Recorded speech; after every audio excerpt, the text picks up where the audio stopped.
3 سال میں نے کچھ نہیں کھایا پیا. 3 سال کے بعد خضر علیہ السلام 2 روغنی روٹیاں، جس کو آپ پراٹھا کہتے ہیں یا شیر مال کہتے ہیں، 2 روغنی روٹیاں اور دودھ کا پیالہ لے کر آئے اور مجھے کہا کہ کھاؤ.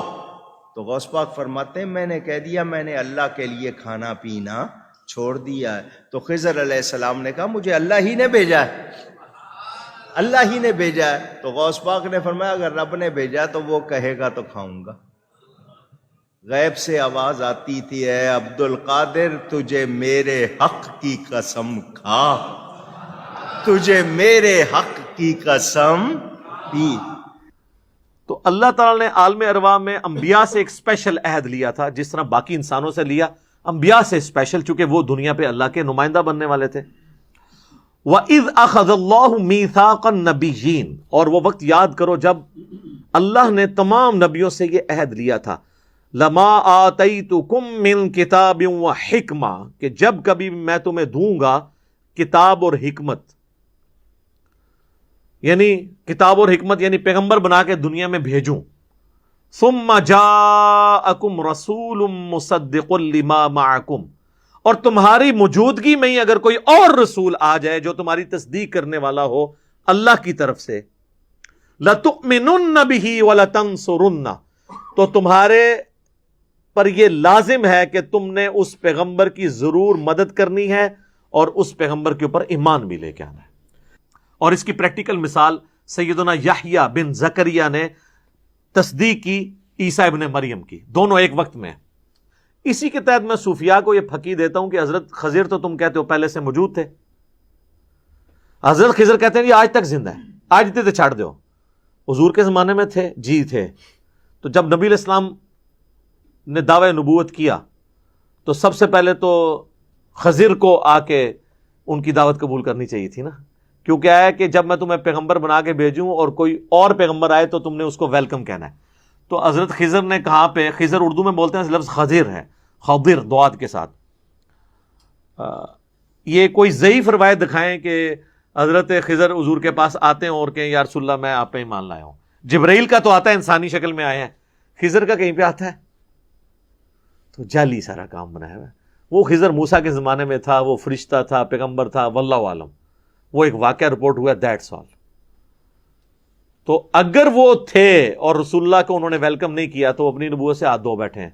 آگے آ جائے گا کہ اگر کوئی میرا پیغمبر آیا اور تم نے اس پہ ایمان نہ لائے اور یہ عہد توڑ دیا تو تم فاسق ہو جاؤ گے. تو یہ خضر کو فاسق کروانا چاہتے ہیں. اچھا خضر بھی ان کا جو ہے نا، ان کا خضر وہ اتنا ہوشیار ہے، حضور کے زمانے میں غائب، غزوہ بدر میں غائب، احد میں غائب، قادسیہ یرموک میں غائب، بعض جا کے بابیانوں پہ ملتا ہے. وہ بیسیکلی شیطان ہے جو انسانی شکل میں ان کو ملتا ہے. میں نے خضر کے اوپر پورا لیکچر دیا ہے اور اس کا طریقہ ہے جس کو آگے ملتا ہے وہ لا حول ولا قوت الا باللہ پڑھے، غائب نہ ہو جائے مجھے آگے پکڑ لیں. اور لوگوں کے غائب بھی ہوئے ہیں خضر پریکٹیکلی. یہ اس طرح ہوتا نہیں ہے. تو اس آیت سے میں نے ڈیڈکٹ کیا تھا کہ وہ پھر اگر خضر تھے بھی تو پھر وہ کفر کی طرف چلے گئے. پھر انہوں نے اس کا حال نکالا، وہ کہتے ہیں خضر تو پیغمبر ہے ہی نہیں تھا، وہ تو اللہ کا ولی تھا. ہم کہتے ہیں قائم رہنا اس بات پہ بھی، یہ تو اس سے بڑا خطرناک کھیل کھیل رہے ہو. تو کیا کوئی ولی کسی پیغمبر کا استاد ہو سکتا ہے؟ کہتے ہیں نہیں جی، توبہ توبہ توبہ.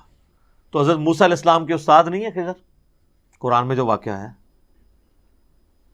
اور بخاری مسلم میں پوری ڈیٹیل ہے، میں نے اس پہ ویڈیو بھی قصہ موسیٰ اور خضر ریکارڈ کروائی ہے.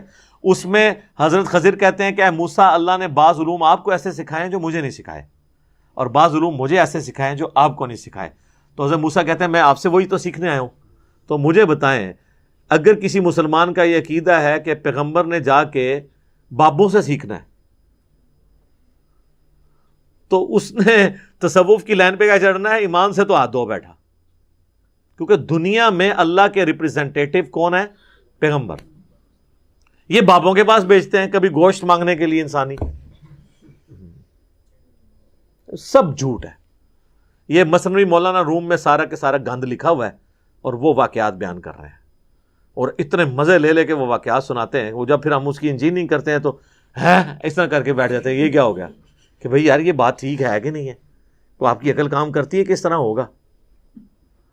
تو یہاں پہ اللہ نے ذکر کیا کہ پھر نبوت چھن جائے گی اس بندے کی جو پھر جس کی موجودگی میں کوئی اور پیغمبر آیا اور اس پہ ایمان لایا. اب وہ بات چل رہی ہے. قال اقررتم واخذتم علی ذلکم اسری, تمام پیغمبروں کیا تم اقرار کرتے ہو اور اس پہ میرا بھاری ذمہ اٹھاتے ہو اس بات کے اوپر کہ تم نبی ہو اور تمہاری موجودگی میں کوئی اور نبی آئے تو تم نے اس پہ بھی ایمان لانا ہے اور اس کی تصدیق بھی کرنی ہے. قالوا اقررنا, تمام پیغمبروں نے کہا ہم اقرار کرتے ہیں کہ ہم آپ کی بات اے اللہ مانیں گے. قال فاشهدوا, اللہ نے فرمایا سارے ایک دوسرے پہ گواہ ہو جاؤ کہ یہ تم نے اقرار میرے ساتھ کیا ہے. وَأَنَا مَعَكُمْ مِنَ الشَّاهِدِينَ, اور میں بھی گواہوں میں شامل ہوں. اللہ اکبر, اللہ کہہ رہے ہیں میں بھی گواہوں میں شامل ہوں کہ تم نے میرے ساتھ عہد کیا ہے. فَمَن تَوَلَّى بَعْدَ ذَلِكَ, اب بھی اگر کوئی پھرا نہ اس کے بعد, فَأُولَئِكَ هُمُ الْفَاسِقُونَ, تو ایسے لوگ پھر فاسق ہوں گے.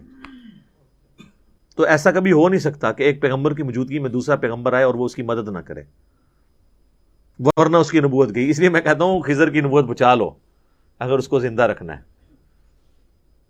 تو کہو کہ وہ حضور سے پہلے ہی فوت ہو گیا تھا, ورنہ نبوت گئی اس کی. یہ لاجیکل. لیکن ان بچاروں کو نہ کوئی دین پتا, اسی لیے پھر الٹیمیٹلی اور یہ سارا دین کتاباں سے نہیں ہے نا, کتنے ہے پھر اور کتاباں سے نہیں تو پھر کتنے ہے, سینے سے بھی نہیں رہا جی. بریلویاں دے سینے چاہیے, دیوبندیاں دے, سنیاں دے کہ شیعہ دے, سینے بھی تو وق وق نے. حضور نے حجۃ الوداع پہ سینے چھوڑے تھے, نبی علیہ السلام نے فرمایا دو چیزیں چھوڑ کے جا رہا ہوں, اللہ کی کتاب اور اس کے نبی کی سنت.